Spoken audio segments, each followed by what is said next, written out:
عدد 23. شما صمیمانه با 1 یا 2 تن از اساتید مقرب مانند حضرت عیسی، حضرت موسی یا دیگر ملکوتیان همکاری می‌نمایید. این توالی راهنمودی از طرف استاد مقرب شماست که می‌تواند نتیجه گرفتن نیایش‌هایتان را ببینید. ایشان شما را ترغیب می‌نماید که خوشبین باشید.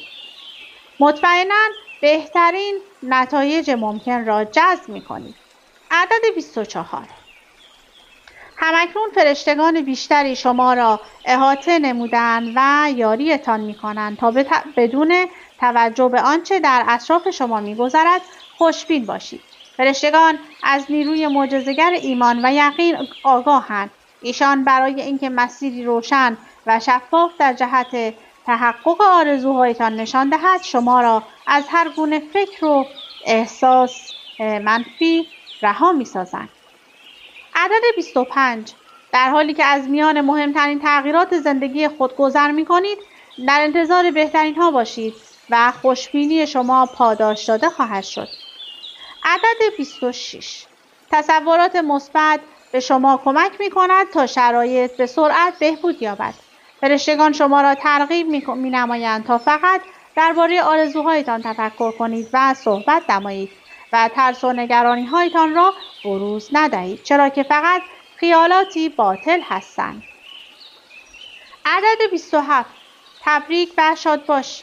خوشبینی و مثبت‌نگری شما موقعیت‌ها و روابط بسیار شگفت‌انگیزی را جذب می‌نماید. مثبت اندیش باشید، زیرا این نگرش به نفع شما عمل می‌کند. عدد 28. ثروت به شما سرازیر می‌شود. اگر یقین داشته باشید که شما کسی که دوستش دارید و اهداف زیبای زندگیتان کاملاً توسط ملکوت آسمان‌ها حمایت می‌شوید. عدد 29.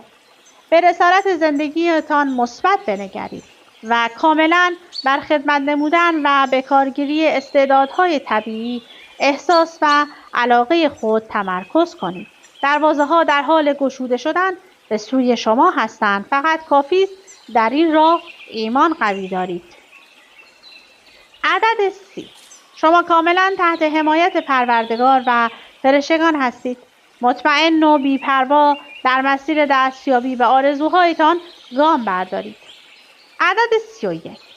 اساتید مقرب از شما دعوت می‌نمایند که تمام خیالات زمینی و مادی را کنار گذاشته و به کمال الهی که در درون شما، دیگران و موقعیت‌ها وجود دارد بنگرید.